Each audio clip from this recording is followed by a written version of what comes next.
जय श्री राम। आज हमारे पाठ का 51वां दिन है, तो आइए शुरू करते हैं। यह सुनकर निषादराज गुह ने कहा, बूढ़ा ठीक कह रहा है। जल्दी में बिना विचारे कोई काम करके मूर्ख लोग पछताते हैं। भरत जी का शील स्वभाव बिना समझे और बिना जाने युद्ध करने में हित की बहुत बड़ी हानि है। अतएव हे वीरों, तुम लोग इकट्ठे होकर सब घाटों को रोक लो। मैं जाकर भरत जी से मिलकर उनका भेद लेता हूँ।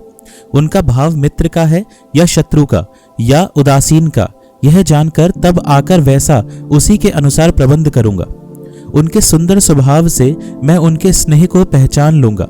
वैर और प्रेम छिपाने से नहीं छिपते। ऐसा कहकर वह भेंट का सामान सजाने लगा।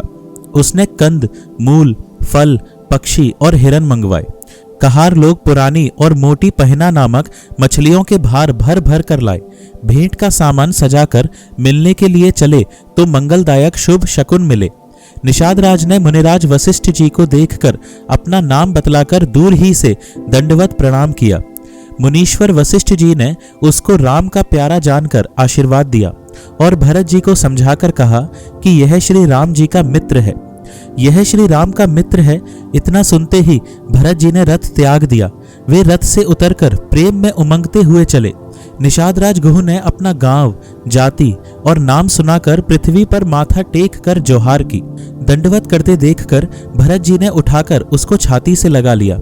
हृदय में प्रेम समाता नहीं है, मानो स्वयं लक्ष्मण जी से भेंट हो गई हो। भरत जी गुह को अत्यंत प्रेम से गले लगा रहे हैं। प्रेम की रीति को सब लोग सिहा रहे हैं, ईर्ष्या पूर्वक प्रशंसा कर रहे हैं। मंगल की मूल धन्य धन्य की ध्वनि करके देवता उसकी सराहना करते हुए फूल बरसा रहे हैं। वे कहते हैं, जो लोक और वेद दोनों में सब प्रकार से नीचा माना जाता है, जिसकी छाया के छू जाने से भी स्नान करना होता है, उसी निषाद से अंकवार भरकर हृदय से चिपटाकर श्री रामचंद्र जी के छोटे भाई भरत जी आनंद और प्रेमवश शरीर में पुलकावली से परिपूर्ण हो मिल रहे हैं। जो लोग राम राम कहकर जंभाई लेते हैं, अर्थात आलस्य से भी जिनके मुंह से राम नाम का उच्चारण हो जाता है, पापों के समूह कोई भी पाप उनके सामने नहीं आता। फिर इस गुह को तो स्वयं श्री रामचंद्र जी ने हृदय से लगा लिया और कुल समेत इसे जगत पावन, जगत को पवित्र करने वाला बना दिया। कर्मनाशा नदी का जल गंगा जी में पड़ जाता है, मिल जाता है, तब कहिए उसे कौन सिर पर धारण नहीं करता। जगत जानता है कि उल्टा नाम मरा मरा जपते जपते वाल्मीकि जी ब्रह्म के समान हो गए। मूर्ख और पामर चांडाल, शबर, खस, यवन, कोल और किरात भी राम नाम कहते ही परम पवित्र और त्रिभुवन में विख्यात हो जाते हैं। इसमें कोई आश्चर्य नहीं है।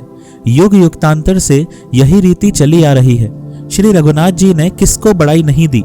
इस प्रकार देवता राम नाम की महिमा कह रहे हैं और उसे सुन सुनकर अयोध्या के लोग सुख पा रहे हैं।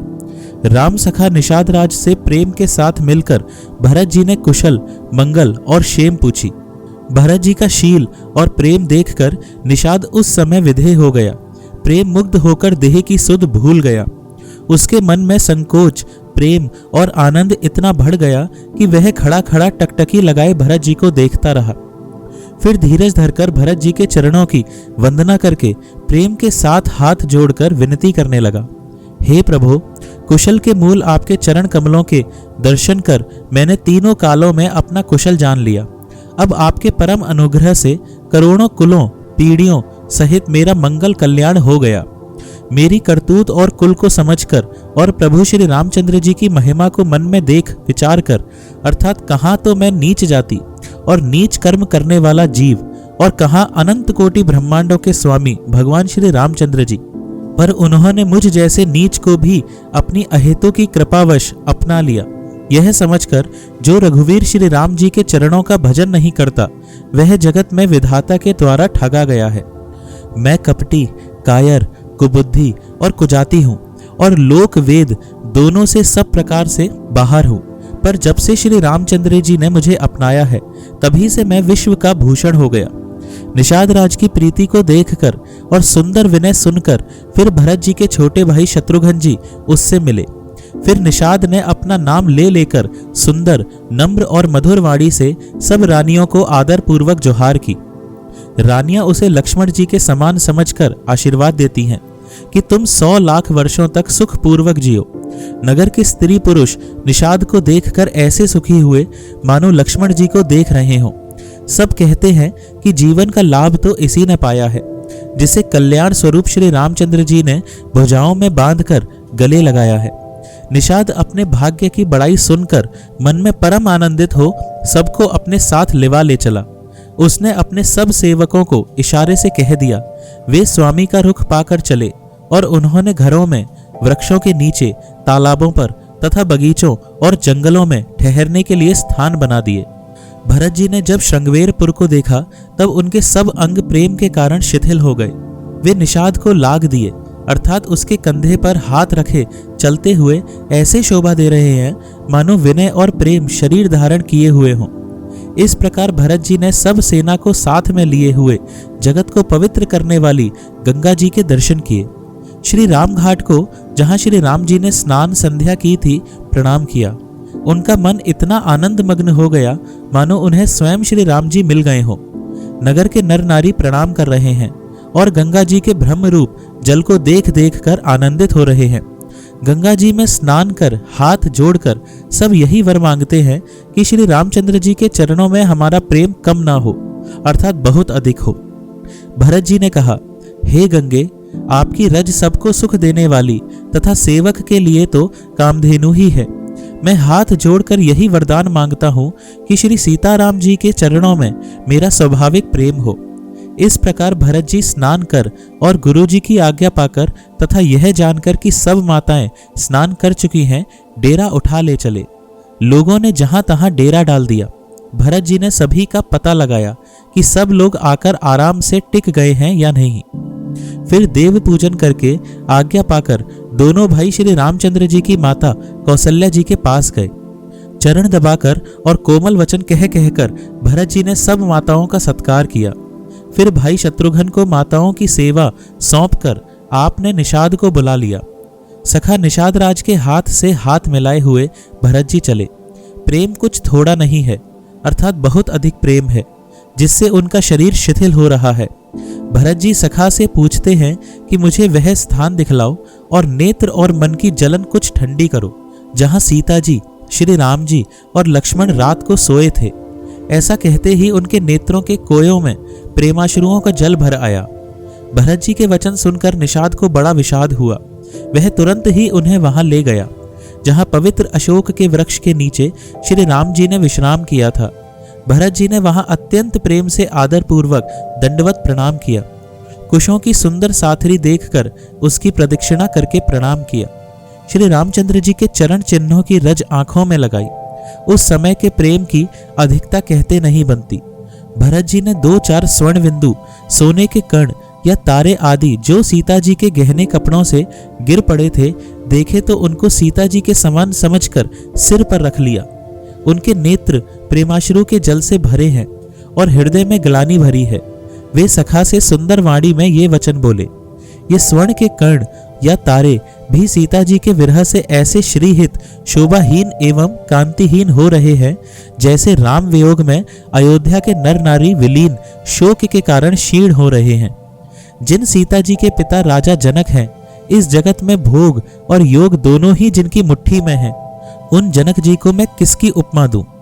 सूर्य कुल के सूर्य राजा दशरथ जी, जिनके ससुर हैं, जिनको अमरावती के स्वामी इंद्र भी सिहाते हैं, ईर्ष्या पूर्वक उनके जैसा ऐश्वर्य और प्रताप पाना चाहते हैं। और प्रभु श्री रघुनाथ जी, जिनके प्राणनाथ हैं, जो इतने बड़े हैं कि जो कोई भी बड़ा होता है वह श्री रामचंद्र जी की दी हुई बड़ाई से ही होता है। उन श्रेष्ठ पतिव्रता स्त्रियों में शिरोमणि सीता जी की साथरी कुशशैया देखकर मेरा हृदय दहल कर फट नहीं जाता। हे शंकर, यह वज्र से भी अधिक कठोर है। मेरे छोटे भाई लक्ष्मण बहुत ही सुंदर और प्यारे करने योग्य हैं। ऐसे भाई ना तो किसी के हुए, ना है, ना होने को ही हैं। जो लक्ष्मण अवध के लोगों को प्यारे, माता पिता के दुलारे और श्री राम जी के प्राण प्यारे हैं, जिनकी कोमल मूर्ति और सुकुमार स्वभाव है, जिनके शरीर में कभी गर्म हवा भी नहीं लगी, वे वन में सब प्रकार की विपत्तियां सह रहे हैं।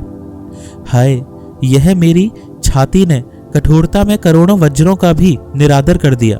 नहीं तो यह कभी की फट गई होती। श्री रामचंद्र जी ने जन्म अवतार लेकर जगत को प्रकाशित परम सुशोभित कर दिया। वे रूप, शील, सुख और समस्त गुणों के समुद्र हैं। पुरवासी, कुटुंबी, गुरु, पिता, माता सभी को श्री राम जी का स्वभाव सुख देने वाला है। शत्रु भी श्री राम जी की बड़ाई करते हैं। बोलचाल, मिलने के ढंग और विनय से वे मन को हर लेते हैं। करोड़ों सरस्वती और अरबों शेष जी भी प्रभु श्री रामचंद्र जी के गुण समूहों की गिनती नहीं कर सकते। जो सुख स्वरूप रघुवंश शिरोमणि श्री रामचंद्र जी मंगल और आनंद के भंडार हैं, वे पृथ्वी पर कुशा बिछाकर सोते हैं। विधाता की गति बड़ी ही बलवान है। श्री रामचंद्र जी ने कानों से भी कभी दुख का नाम नहीं सुना। महाराज स्वयं जीवन वृक्ष की तरह उनकी सार संभाल किया करते थे। सब माताएं भी रात दिन उनकी ऐसी सार संभाल करती थीं जैसे पलक नेत्रों की और सांप अपनी मणि की करते हैं। वही श्री रामचंद्र जी अब जंगलों में पैदल फिरते हैं और कंद मूल तथा फल फूलों का भोजन करते हैं। अमंगल की मूल कैकई को धिक्कार है, जो अपने प्राण प्रियतम पति से भी प्रतिकूल हो गई। मुझ पापों के समुद्र और अभागे को धिक्कार है, जिसके कारण ये सब उत्पात हुए। विधाता ने मुझे कुल का कलंक बनाकर पैदा किया और कुमाता ने मुझे स्वामी द्रोही बना दिया। यह सुनकर निषादराज प्रेम पूर्वक समझाने लगा, हे नाथ, आप व्यर्थ विषाद किस लिए करते हैं? श्री रामचंद्र जी आपको प्यारे हैं और आप श्री रामचंद्र जी को प्यारे हैं। यही निचोड़ निश्चित सिद्धांत है। दोष तो प्रतिकूल विधाता को है। प्रतिकूल विधाता की करनी बड़ी कठोर है। जिसने माता कैकई को बावली बना दिया, उसकी मति फेर दी। उस रात को प्रभु श्री रामचंद्र जी बार बार आदर पूर्वक आपकी बड़ी सराहना करते थे। तुलसीदास जी कहते हैं, निषादराज कहता है कि श्री रामचंद्र जी को आपके समान अतिशय प्रिय और कोई नहीं है। मैं सौगंध खाकर कहता हूँ, परिणाम में मंगल होगा। यह जानकर आप अपने हृदय में धैर्य धारण कीजिए। श्री रामचंद्र जी अंतर्यामी तथा संकोच, प्रेम और कृपा के धाम हैं। यह विचार कर और मन में दृढ़ता लाकर चलिए और विश्राम कीजिए। सखा के वचन सुनकर हृदय में धीरज धरकर श्री रामचंद्र जी का स्मरण करते हुए भरत जी डेरे को चले। नगर के सारे स्त्री पुरुष यह श्री राम जी के ठहरने का स्थान का समाचार पाकर बड़े आतुर होकर उस स्थान को देखने चले। वे उस स्थान की परिक्रमा करके प्रणाम करते हैं और कैकई को बहुत दोष देते हैं। नेत्रों में जल भर भर लेते हैं और प्रतिकूल विधाता को दूषण देते हैं। कोई भरत जी के स्नेह की सराहना करते हैं और कोई कहते हैं कि राजा ने अपना प्रेम खूब निभाया। सब अपनी निंदा करके निषाद की प्रशंसा करते हैं। उस समय के विमोह और विषाद को कौन कह सकता है। इस प्रकार रात भर सब लोग जागते रहे। सवेरा होते ही खेवा लगा। सुंदर नाव पर गुरुजी को चढ़ाकर फिर नई नाव पर सब माताओं को चढ़ाया। 4 घड़ी में सब गंगा जी के पार उतर गए। तब भरत जी ने उतरकर सबको संभाला। प्रातःकाल की क्रियाओं को करके माता के चरणों की वंदना कर और गुरुजी को सिर नवाकर भरत जी ने निषादगणों को रास्ता दिखलाने के लिए आगे कर लिया और सेना चला दी। निषाद राज को आगे करके पीछे सब माताओं की पालकियां चलाई। छोटे भाई शत्रुघ्न को बुलाकर उनके साथ कर दिया। फिर ब्राह्मणों सहित गुरुजी ने गमन किया। तदनंतर आप भरत जी ने गंगा जी को प्रणाम किया और लक्ष्मण सहित श्री सीताराम जी का स्मरण किया। भरत जी पैदल ही चले। उनके साथ कोतल बिना सवार के घोड़े बागडोर से बंधे हुए चले जा रहे हैं। उत्तम सेवक बार बार कहते हैं कि हे नाथ, आप घोड़े पर सवार हो लीजिए। भरत जी जवाब देते हैं कि श्री रामचंद्र जी तो पैदल ही गए और हमारे लिए रथ, हाथी और घोड़े बनाए गए हैं। मुझे उचित तो ऐसा है कि मैं सिर के बल चलकर जाऊं। सेवक का धर्म सबसे कठिन होता है।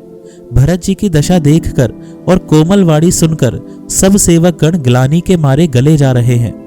प्रेम में उमंग उमंग कर सीताराम सीताराम कहते हुए भरत जी ने तीसरे पहर प्रयाग में प्रवेश किया। आज बस इतना ही पाठ। आइए थोड़ा नाम जप करते हैं। राम राम राम राम राम राम राम राम राम राम राम राम राम राम राम राम राम राम राम श्री